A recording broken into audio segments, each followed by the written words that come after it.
ہمیں یہ بتایا جا رہا ہے کہ جی 26 اضلاع کے اندر بجلی نہیں ہے، 34 میں سے 32 جو ہیں وہ آفت زدہ ہیں، اور 10 اضلاع جو بلوچستان کے ہیں وہ بہت بری طرح متاثر ہوئے ہیں سیلاب سے. کیا صورتحال ہے اس وقت بلوچستان کی؟ منیزے 30 سال بعد ایسا ہوا ہے کہ اتنی طوفانی بارشیں ہوئی ہیں، اور 2010 کا سیلاب بھی ہم نے کور کیا تھا، اس کی انٹینسٹی بھی دیکھی تھی.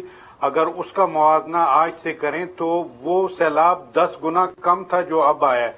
جو علاقے اس سے متاثر ہوئے ہیں، 10 ضلع تو بالکل تباہ ہو چکے ہیں. روڈ انفراسٹرکچر ختم ہو چکا ہے. کوئٹہ کو جو شاہراہیں ملاتی ہیں کراچی سے، لاہور سے، اس کے علاوہ ڈی آئی خان سے، ڈیرہ غازی خان سے، وہ تمام ختم ہو چکی ہیں. 300 سے زائد پل گر چکے ہیں، جبکہ جو ریل ٹریک ہے وہ بھی 2-3 جگہ سے اس کے مین بریجز گر چکے ہیں.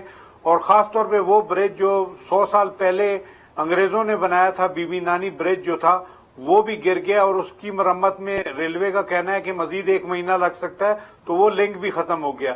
ہمارے پاس بجلی نہیں ہے، ہمارے پاس گیس نہیں ہے بلوچستان میں، ہمارے پاس موبائل اور انٹرنیٹ سروسز نہیں ہے. ایسا محسوس ہو رہا ہے کہ ہم کسی پتھر کے دور میں، اور جو کام جس تیزی سے ہونا چاہیے تھا وہ نہیں ہو پا رہا. جو ریلیف ایفرٹس ہیں وہ بالکل اس وقت یہ موقع نہیں ہے کہ آپ صرف خامیاں نکالیں. اس وقت لوگوں کو انتہائی زیادہ مدد کی ضرورت ہے. حکومت بلوچستان نے کہا کہ وزیر اعلیٰ بلوچستان کا کہنا ہے کہ 200 ارب سے زیادہ کا نقصان ہو چکا. میرا خیال ہے کہ وہ مبالغہ رائی ہوگی، لیکن اگر صحیح معنوں میں آپ دیکھیں تو بلوچستان کا پورا بجٹ بھی لگا دیں تو نقصان پورا نہیں ہو سکتا، کیونکہ دور دراز کے علاقوں میں سڑکیں جو گئی ہیں ان کو بنانے میں بہت وقت لگے گا. لوگوں کے جو نقصانات ہوئے ہیں ان کو بھی پورا کرنا ہے، لوگوں کو آباد بھی کرنا ہے، بسانا بھی ہے. اس وقت پورے پاکستان کی توجہ یہاں پہ ہونی چاہیے. بلوچستان انتہائی پسماندہ ہے، ہمیشہ سے اس کو گلا رہا ہے کہ اس پہ کوئی توجہ نہیں دیتا، اور آج بھی یہی ہو رہا ہے. بالکل آپ درست کہہ رہے ہیں. واقعی میں چونکہ میڈیا پہنچ نہیں سکا تو وہاں پہ توجہ بھی نہیں ہے. مگر مجیب صاحب ایک بات بتائیے، ایران کا راستہ جو مین ہائی وے ہے اور افغانستان تک جو جاتا ہے مین ہائی وے، کیا وہ پہلے تو وہ راستہ منتقع ہو گیا تھا، اب کیا کھلا ہوا ہے؟ جی، یہ والی جو کوئٹہ تفتان ہائی وے ہے، یہاں پہ ڈوزروں کے ذریعے جہاں پہ بریجز تھے وہاں پہ مٹی کے ڈال کے راستے کو کلیئر کیا گیا کیونکہ پانی گزر چکا ہے. اسی طرح جو چمن ہائی وے ہے وہ بھی کھل چکی ہے، اور وہاں پہ بھی ٹریفک کا آمد و رفت ہے. لیکن یہاں کوئٹہ تک ہے. کوئٹہ سے آگے جانے کے لیے ان سیلاب زدہ علاقوں میں وہ راستے بالکل نہیں ہیں، کیونکہ آپ کے جانے کا بولان کا راستہ ہے، بولان اس وقت بند پڑا ہے. اور جو ڈیرہ مراد، جمالی، اس کے ساتھ صوبت پور، جعفر آباد، جھل مکسی بہت زیادہ افیکٹڈ ہیں، وہ سارے بند ہیں. لیکن جو علاقے جہاں پہ پہنچا جا سکتا ہے ان میں قلعہ سیف اللہ ہے، اس کے علاوہ پشین ہے، قلعہ عبداللہ ہے، کولو ہے، بارکان ہے. یہ وہ علاقے ہیں جہاں مؤثر طور پہ حکومت پہنچ سکتی ہے، لیکن وہاں پہ بھی تاخیر ہو رہی ہے.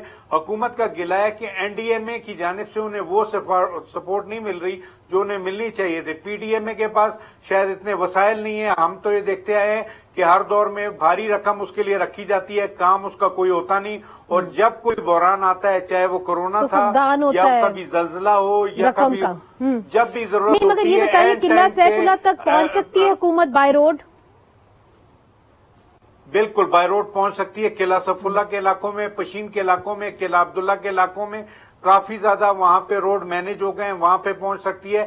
ایون جو کوئٹہ سے بالکل نزدیک ہے ہنہ اڑک ویلی، آپ اس کو دیکھیں کہ 20-25 کلومیٹر کا راستہ ہے، جو سیاحتی مقام ہے، وہاں پہ روڈ بالکل غائب ہو چکے ہیں. روڈوں کا نام نشان نہیں ہے، بڑے بڑے کھڈے بن گئے. وہاں پہ اب مٹی ڈال کے راستہ کھولا جا رہا ہے کہ وہاں پہ کام ہو سکے.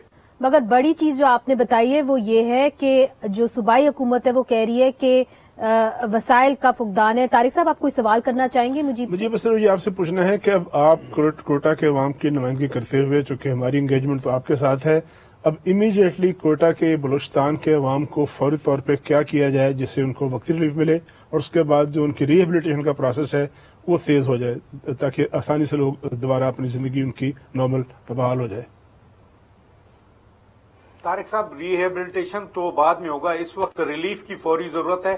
جو سب سے زیادہ ضرورت ہے اس وقت کھانے کی ہے، خشک خوراک کی ضرورت ہے، کیونکہ جس طرح کی خوراک راشن پھینکا جا رہا ہے ہیلی کاپٹروں سے وہ انتہائی افسوسناک ہے. ہائٹ سے جا کے پھینک رہے ہیں، نیچے آٹا پھیل جاتا ہے، مٹی میں چاول پھیل جاتے ہیں، وہ فائدہ نہیں ہے. لوگوں تک بسکٹ اور خشک خوراک پہنچانے کی ضرورت ہے، انہیں شیلٹر دینے کی ضرورت ہے، کیونکہ جو علاقہ یہ جعفر آباد والی پٹی ہے، جھل مکسی وغیرہ ہے، یہاں پہ بارش ہونے کے بعد ہبس ہو گیا ہے، یہاں پہ ٹیمپریچر 40-42 ہے اور جگہ جگہ پانی کھڑا ہے۔ ایسے میں بغیر کسی سائے کے لوگوں کا رہنا بچوں کے ساتھ بہت بڑا عذاب ہے۔ تو خیموں کی پانی ضرورت وہاں ہے۔ پہ پینے کی پانی کی شدید قلت، خیموں کی ضرورت ہے، پینے کے پانی کی ضرورت ہے، خشک خوراک کی ضرورت ہے۔ پہلے اس بحران سے نمٹ لیا جائے، پھر آگے کچھ دیکھا جائے گا۔ عوام کو چاہیے کہ حکومت کے ساتھ مل کے اس طرف کریں، مخیر جو حضرات ہیں وہ آگے آئیں، یہ حکومت کے اکیلے بس کا کام نہیں ہے۔ بالکل درست، بالکل درست، آپ صحیح کہہ رہے ہیں۔ اور یہ گیس کب بحال ہوگی شہروں کے اندر، خاص طور پہ کوئٹہ کے اندر، کیپٹل کے اندر؟ جی گیس پہ کام جاری ہے۔ جو چیف سیکرٹری بلوچستان ہے، انہوں نے کل بھی میڈیا سے بات کی تھی، انہوں نے کہا تھا 3 سے 4 تاریخ تک کوئٹہ کو اور دیگر علاقوں کو گیس بحال ہو جائے گی۔ 3 سے 4 تاریخ تک بجلی کی بحالی کا بھی کہا گیا کہ ایک لائن جو 132 kV کی ہے وہ بحال ہو جائے گی، جبکہ آئندہ 2-3 دن میں 220 kV کی لائن بھی بحال کر دی جائے گی۔